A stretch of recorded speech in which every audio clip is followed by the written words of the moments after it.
జగన్మోహన్ రెడ్డి అభ్యర్థుల ఎంపిక పేరుతో తీసుకుంటున్న నిర్ణయాలు ఆ పార్టీలో అనేక సమస్యలకు కారణమవుతున్నాయి. కేసీఆర్ బలమైన నేతల్ని వదులుకున్నట్లుగానే జగన్ కూడా ప్రజల్లో బలమున్న నేతల్ని పక్కన పెట్టేస్తూ 3-4 కుటుంబాలకే ప్రాధాన్యం కల్పిస్తున్నారు. దీంతో చాలా మంది పక్కచూపులు చూస్తున్నారు. చివరికి టికెట్ ఇస్తామని చెప్పినా పార్టీలో ఉండలేమని కొంతమంది చెబుతున్నారు. జగన్మోహన్ రెడ్డి ఎప్పుడు ఏ నిర్ణయం తీసుకుంటారో తెలియక నేతలు అల్లాడిపోతున్నారు. ఇదంతా ఉద్దేశపూర్వకంగా ఓడిపోవడానికి చేస్తున్నారా అన్న సందేహాలను కొంతమంది వ్యక్తం చేస్తున్నారు. వైసీపీలో 3 జాబితాలు రిలీజ్ అయ్యాయి. అసెంబ్లీ, పార్లమెంటుకు కలిపి 59 సీట్లలో ఇన్ఛార్జీల్ని మార్చారు. కానీ ఇంకా చాలా వాటిపై స్పష్టత రావాల్సి ఉంది. ముఖ్యంగా ప్రకాశం జిల్లా పరిస్థితి తేలడం లేదు. ప్రకాశం జిల్లాలో సీట్ల ఖరారుపై చర్చల బాధ్యత పార్టీ సమన్వయకర్త సాయిరెడ్డికి అప్పగించారు. ఎంపీ మాగుంటకు సీటు లేదనే సంకేతాలు పార్టీ నుంచి కనిపిస్తున్నాయి. మాజీ మంత్రి బాలినేని సీట్ల మార్పుపైన ఆగ్రహంగా ఉన్నారు. ఎంపీ మాగుంటకు దాదాపు సీటు లేదనే పార్టీలో చర్చ జరుగుతోంది. ఒంగోలు ఎంపీ స్థానం నుంచి 3 పేర్లు పరిశీలనలో ఉన్నాయి. తిరిగి మాగుంటకు టికెట్ ఇవ్వాలని బాలినేని పట్టుబడుతున్నారు. తాజా సర్వేల్లో మాగుంటకు పరిస్థితులు అనుకూలంగా లేవని వైసీపీ పెద్దలు చెబుతున్నారు.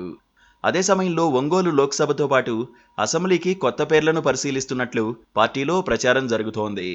మాజీ ఎంపీ వైవి సుబ్బారెడ్డిని రాజ్యసభకు పంపితే ఆయన కుమారుడు విక్రాంత్ రెడ్డిని ఒంగోలు లోక్సభ స్థానం నుంచి పోటీ చేయించాలన్న ఆలోచనలో జగన్ ఉన్నారు. ఒంగోలు నుంచి పోటీకి సిద్ధా ససేమిరా అనడంతో ఆయన పార్టీలో ఉంటే గిద్దలూరు పంపించి ఒంగోలు నుంచి చీరాల మాజీ ఎమ్మెల్యే ఆమంచి కృష్ణమోహన్ను రంగంలోకి దింపితే ఎలా ఉంటుందన్న పరిశీలన చేస్తున్నట్లు సమాచారం. సీనియర్ నేతలకు ఎప్పుడు ఏ టికెట్ ఖరారవుతుందో అంచనా వేయలేని పరిస్థితి ఉంది. నెల్లూరు నుంచి తాను పోటీ చేస్తానని వైసీపీ రాజ్యసభ సభ్యుడు వేమిరెడ్డి ప్రభాకర్ రెడ్డి ఇప్పటికే ప్రకటించారు. దీంతో ఆయన పేరునే ఖరారు చేసినట్టు తెలుస్తోంది. మచిలీపట్నం నుంచి టాలీవుడ్ దర్శకుడు వివి వినాయక్ను పోటీకి దించేందుకు చర్చలు జరుగుతున్నట్టు తెలుస్తోంది. కానీ వినాయక్ నుంచి సానుకూల సమాధానం లేకపోవడంతో తాజాగా పెనమలూరు ఎమ్మెల్యే కేపీ సారథిని రంగంలోకి దించేందుకు అధిష్టానం ఆఫర్ ఇచ్చింది. సారథి మాత్రం తిరస్కరించి టీడీపీలో చేరిపోవాలని నిర్ణయించుకున్నారు. నంద్యాల ఎంపీ స్థానం నుంచి నటుడు ఆలీ, కాకినాడ నుంచి చలమశెట్టి సునీల్ పేర్లు పరిశీలనలో ఉన్నట్టు భోగట్ట. ఈయన గత 3 సార్లు ఓడిపోయే పార్టీ తరఫునే పోటీ చేశారు. గుంటూరు సీటును సినీ నటుడు ఆలీ ఆశిస్తున్నారు. విజయనగరం నుంచి చిన్న సీను, విశాఖ నుంచి బొత్స ఝాన్సీకి టికెట్టు ఖరారు చేశారు. విజయవాడ టికెట్ను బీసీకి ఇవ్వాలని నిర్ణయం తీసుకున్న కేశినేని నాని పార్టీలో చేరడంతో ఆయనకే ఖరారు చేశారు. గుంటూరు నుంచి లావు శ్రీకృష్ణదేవరాయలను రంగంలోకి దించాలని అధిష్టానం భావిస్తోంది. కానీ లావు కృష్ణదేవరాయలు మాత్రం తాను నరసరావుపేటను వదిలేది లేదని స్పష్టం చేశారు. దీంతో ఆయన పేరును ఖరారు చేయలేదు. కర్నూలు ఎంపీ బరిలో గుమ్మనూరి జయరాంకు అవకాశం కల్పించారు. ఒంగోలు ఎంపీ మాగుంటకు సీటు దాదాపు లేదనే ప్రచారంతో ఆయన టీడీపీతో టచ్లోకి వెళ్లారనే ప్రచారం జరుగుతోంది. ఇప్పటికే ఆయన తన అనుచర వర్గంతో సమావేశమయ్యారు. భవిష్యత్తు కార్యాచరణపైన వారి నుంచి అభిప్రాయ సేకరణ చేస్తున్నారు.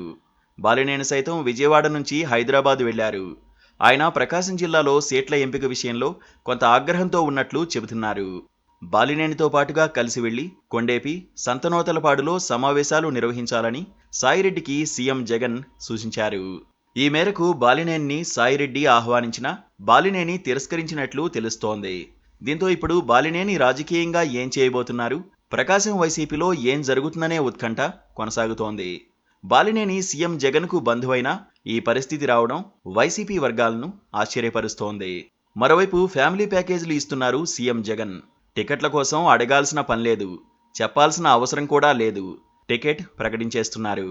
మంత్రి బొత్స సత్యనారాయణ భార్యకు విశాఖ ఎంపీ టికెట్ ప్రకటించారు. అంతకు 2 రోజుల ముందే మీడియా బొత్సను ఈ అంశంపై ప్రశ్నించింది. దాంతో ఆయన ఆశ్చర్యపోయి, నిజమా, ఈ విషయం నాతో ఎవరూ మాట్లాడలేదే అన్నారు. 2 రోజుల తర్వాత ఆయనే తన భార్యను విశాఖ సమన్వయకర్తగా నియమిస్తున్నట్లుగా ప్రకటన చేయాల్సి వచ్చింది. బొత్స ఫ్యామిలీ నుంచి ఈసారి 5-6 అభ్యర్థులుగా ఉండడం ఖాయంగా కనిపిస్తోంది.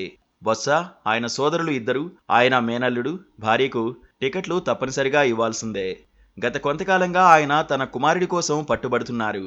బహుశా చీపురుపల్లి నుంచి తాను వైదొలిగి చివరికి తన కుమారుణ్ణి నిలబెడతారేమో చూడాల్సింది. ఒక్క బొత్సకు మాత్రమే కాదు, మంత్రి పెద్దిరెడ్డికి కూడా ఫ్యామిలీ ప్యాకేజీ ప్రకటించారు. బలిజలకు ఎప్పుడూ కేటాయించే రాజంపేట పూర్తిగా వారి కుటుంబం ఆధీనంలోకి పోయింది. నగరి, రిజర్వ్డ్ నియోజకవర్గాల్లో తప్ప అంతా పెద్దిరెడ్డి బంధుమిత్రులే రంగంలోకి దిగే అవకాశాలు కనిపిస్తున్నాయి. ఇక మంత్రాలయం ఎమ్మెల్యే బాల నాగిరెడ్డి సోదరులు నలుగురు ఎమ్మెల్యేలు. ఈసారి వారంతా తమతో పాటు వారసులకు టికెట్లకు ప్రయత్నిస్తున్నారు. మంత్రి ఆదిమూలం సురేష్తో పాటు ఆయన సోదరుడికి టికెట్ ప్రకటించారు. ఇక జగన్మోహన్ రెడ్డి ఫ్యామిలీ గురించి చెప్పాల్సిన పని లేదు. ఇలా చూసుకుంటూ పోతే వైసీపీలో 4-5 ఫ్యామిలీలు మాత్రమే ఎన్నికల్లో పోటీ చేయడానికి సింహభాగం సీట్లు పొందే అవకాశాలు కనిపిస్తున్నాయి. మిగిలిన చోట్ల వారి అనుచరులకు సీట్లు ఇప్పించుకుంటున్నారు. వైసీపీ ఇలా కుటుంబ పార్టీగా మారిపోవడం గతంలో జగన్ చెప్పిన కుటుంబంలో ఒక్కరికే టికెట్ అనే సూక్తికి విరుద్ధంగా కనిపిస్తోంది. ఎవరికీ అర్థం కాకుండా రాజకీయ సమీకరణాలు పట్టించుకోకుండా తాను చేసిందే రాజకీయం అన్నట్లుగా జగన్ వ్యవహరిస్తున్నారన్న విమర్శలు సొంత పార్టీలో వస్తున్నా జగన్మోహన్ రెడ్డి పట్టించుకోవడం లేదు. గెలవడానికి కాకుండా ఓడిపోవడానికే ఆయన రాజకీయం చేస్తున్నట్లుగా ఉందన్న ఆరోపణలు సొంత పార్టీ నుంచి వస్తున్నాయి.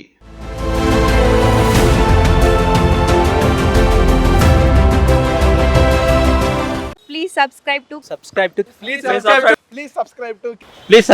KTV Telugu. KTV Telugu. KTV Telugu channel.